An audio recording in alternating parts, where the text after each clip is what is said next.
Many teens love to go live on Instagram, Facebook, or TikTok so they can connect with their friends. But in recent years, the live streams of some young people have captured some awful events. These are some stories of young people whose deaths were shown on live.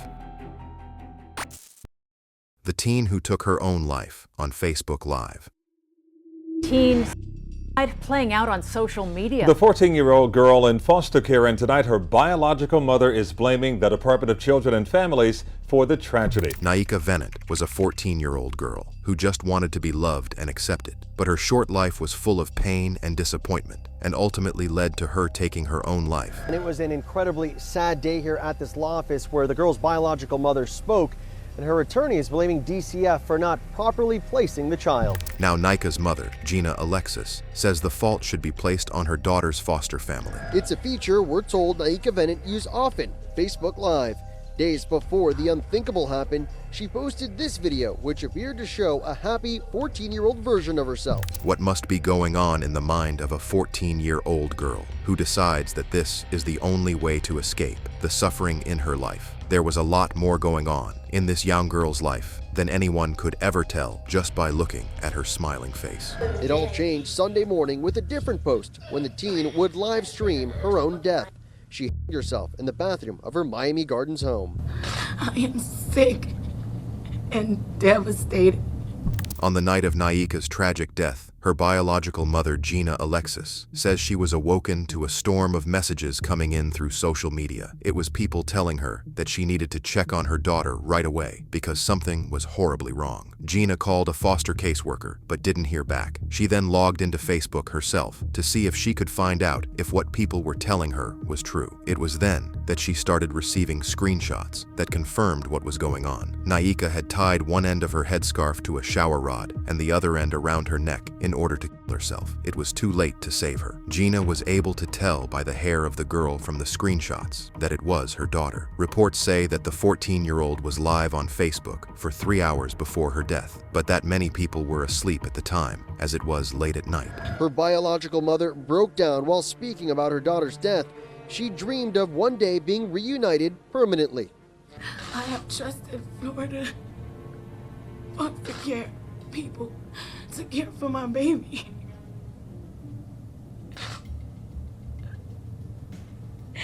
Instead, she killed herself on Facebook.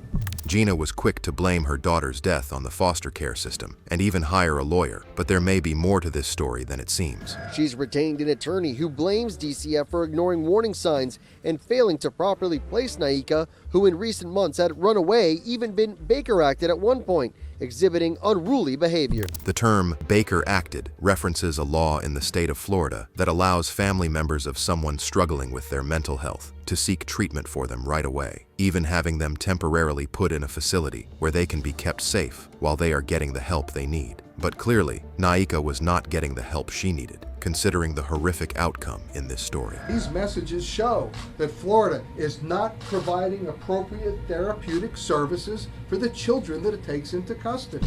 DCF released a statement about the teen's tragic death, which Gina says was too little too late. DCF is responding to the incident with this written statement saying, "We are absolutely horrified and devastated by the news of this young girl's death.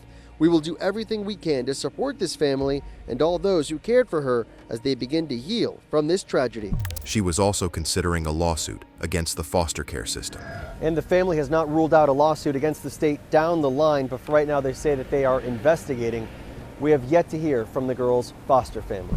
Naika's biological mother truly seems distraught over her daughter's death, which she says could have been prevented if Naika had been given a better placement. But some reports say that this woman might not have been the kind of person who she seemed at all. In fact, she may have had more to do with her daughter's death than she ever wanted to admit. What we do know is that Gina abused Naika and then abandoned her to the foster care system. It was through the foster care system that Naika would claim to go through even more abuse. But even after everything her mom did to her, Naika still forgave her and wanted to be with her again. Just 4 months before she died, the teen texted her mother, telling her that she was going to start doing better. She was going to work hard in school and be on her best behavior so that they could reunite and begin living together again. I want to be that little girl you once had. I'm ready to grow up and take responsibility as a teenager. And then there was this heartbreaking message in which she pleaded with her mother to forgive her for her past mistakes and said that she didn't want to stay in foster care. I can do better, I can.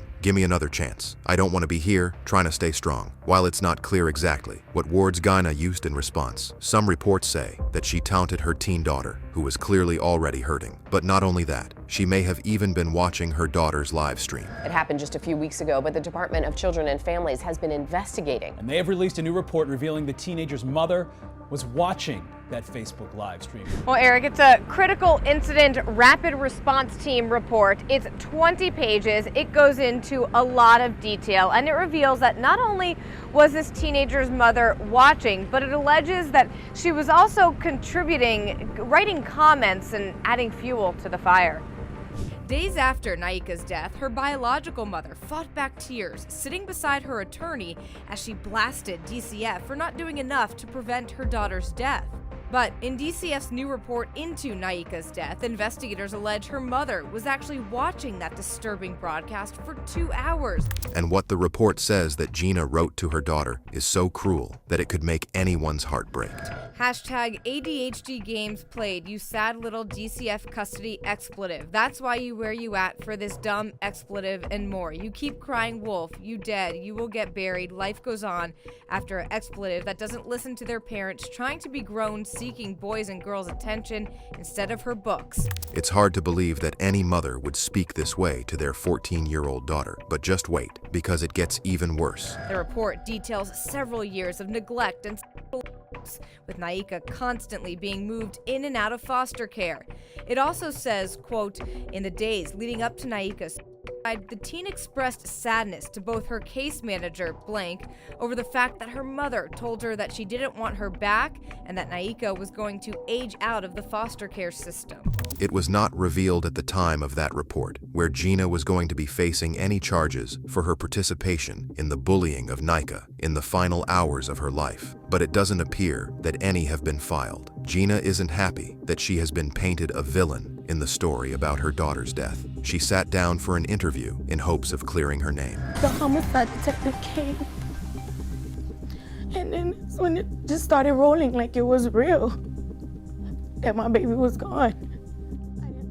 Right now at 6, an interview you'll see on The One and Only with the mother of a troubled teenager who took her own life on social media. Well, this emotional interview comes the same week DCF releases a report detailing the life of a 14-year-old who has been in and out of foster care.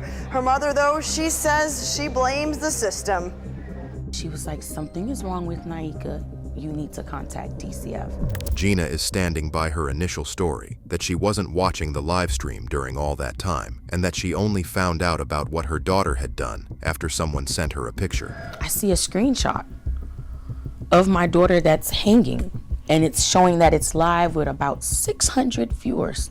Alexa's accused of being one of those Facebook viewers herself. The mother of two, though, swears she's never seen that video, initially thinking it was a hoax. So what about that comment that she left under the live stream? I didn't know. I thought she was playing. I saw the kids saying it was a hoax. I saw the comments. Gina acknowledges the slur she called her daughter in that hateful comment, but is excusing it as tough love. She says, though, she was only using tough love in words her daughter could relate to. So I'm telling her, stop playing games. You know, stop doing what you're doing. But soon realized it was no joke. Even after her comment was called out, Gina is still pointing the finger at DCF. It's time for Department of Children and Families to take up for their responsibilities, not just on my daughter. There's a lot of kids, the ones that are still alive, they're victims as well. Obdulia and Jacqueline Sanchez. In July of 2015, 18-year-old Obdulia Sanchez of California was driving drunk with her sister, 14-year-old Jacqueline Sanchez, and another friend in the car. Obdulia was listening to music and live streaming while barely looking at the road. Her reckless driving ended up causing her to crash. Obdulia was streaming live video on Instagram when cops say she lost control of the car. This is what their destroyed vehicle looked like after it swerved, and Obdulia jerked the wheel, causing it to go flying out into an empty field. Tragically, 14-year-old Jacqueline was killed during the crash, just days before she was set to celebrate her quinceanera with her friends and family. The other teens survived. After the crash, Obdulia continued to live stream while standing next to her little sister's body. While the video is far too graphic to show, the audio is available, and it is pretty hard to believe. She recorded herself saying this on Instagram after the crash. I love my sister to death. I don't give a This is the last thing I wanted to happen to us, but it just did. Jacqueline, please wake up. I killed my sister, okay? I know I'm going to jail for life, all right? I understand that. This is the last thing I wanted to happen, okay? I love you. Rest in peace, sweetie. Obdulia realizes that her little sister is gone and that it is all her fault. She also knows that this is going to likely mean a life behind bars. Now, most people's first reaction when they see their sister possibly taking her last breaths on the side of the road isn't to start recording them on Instagram Live. Instead, their reaction would probably be to call 911, try to administer CPR, or do something to help them. But Obdulia decided to put her sister's last moments on camera. Law enforcement arrived, and Obdulia was taken into custody. The other girl who had been in the back of the vehicle sustained a leg injury, but was quickly taken to go get treated. Obdulia was arrested and charged with vehicular manslaughter and driving under the influence. People who had been following Obdulia on Instagram all witnessed the deadly crash in real time, and one person even recorded it and put it on Facebook for others to watch. Thankfully, it has since been taken down. After seeing the video of the crash, a lot of people questioned whether Obdulia was actually sorry that she killed her sister, or if she only expressed remorse because she knew how much trouble she was about to be in. She ended up being found guilty of vehicular manslaughter, endangering the health or welfare of a child, and causing bodily harm or death. She was sentenced to 6 years and 4 months behind bars. Her first day of prison was February 14th of 2018, but she got more than a year of jail credit from the time she spent in custody while waiting for her sentencing. Shockingly, she ended up spending even less time in prison than anyone could have expected and was released after 19 months for good behavior. But it was only a matter of time until she was in trouble again. She's the woman convicted of live streaming the death of her sister in a DUI accident in 2017 is back in court. According to Obdulia's father, it looked like she was ready to turn her life around after getting out of prison, but her poor choices led her back to jail in record time. She came out of prison okay. She got a job, but this happened all of a sudden. She was with me that day. That day was October 17th. Police tried to stop her for an expired registration, but instead of stopping, police say Sanchez took off. Apparently, Obdulia still hasn't learned her lesson. Even after everything that has happened, she turned what could have been a simple ticket for a traffic violation into potentially even more prison time. While running from the cops, she went through 2 different stop signs, plus a red light, before eventually swerving off the road yet again. She could have easily killed anyone who had been on the road that day. Even after everything, Obdulia's father is still standing by her. During every court appearance, he's consistently there, the lonely-looking man in the back of the room watching and waiting. After all, as he pointed out, she is the only father he has left. I know that I have a daughter in the cemetery, and the other one is facing justice. And I'm okay with that because I know she needs to face the consequences. Obdulia's father hopes that she will be treated with leniency and allowed to come back home instead of spending even more time behind bars. The best thing that could happen to my daughter is for her to come home and to have her under surveillance or supervised. But I also respect the judge's decision. But Obdulia's charges are serious enough that it seemed unlikely that she would get away without spending more time locked up. This is because not only did she try to escape law enforcement, but she also had a firearm in her car at the time. Because she is a felon, this is not allowed and a very serious offense. As Obdulia Sanchez faced new charges. Take a look. Wearing an orange jumpsuit and handcuffed, Sanchez was escorted into the courtroom. She's facing multiple charges, including evading arrest and a felon in possession. Her bail was set at a whopping $300,000. So far, there has been no update in connection to Obdulia's case, so there is a good chance that she is still locked up and awaiting trial. This young woman was given a second chance at life and then basically blew it. Do you think she deserves a third opportunity? Let us know what you think in the comments. The child who accidentally took his own life while live streaming. He's only 13, and just the thought of me seeing him on the floor would never leave my brain.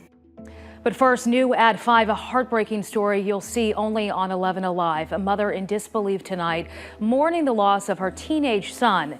He accidentally shot and killed himself live on Instagram. Malachi Hemphill was just playing around with his friends on Instagram, live when he made a mistake that cost him his life. Forest Park police are now investigating while the 13-year-old's parents hope that families can learn from this tragedy. But what he was doing with a firearm at only 13 years old and how he got it past his parents is what many couldn't help but wonder. 13-year-old's parents tell me they raised their son the right way. They set out to be role models, monitored his social media accounts, and kept tabs on who he was friends with. But with all of that, they believe some outside influence still led to tragedy. I heard a big boom. I couldn't tell if it was or what. I just knew that it was something that was wrong. Inside their Forest Park home, Shaniqua Stevens and her daughter ran upstairs and began yelling for Malachi through his locked door. A door his mom says he never locked. Shaniqua and her daughter kicked the door down and came upon a horrific sight. Malachi was laying on the ground in a pool of blood. My daughter screamed and said, "Ma, turn his phone off." And as I proceeded to look at his phone, he was on Instagram Live.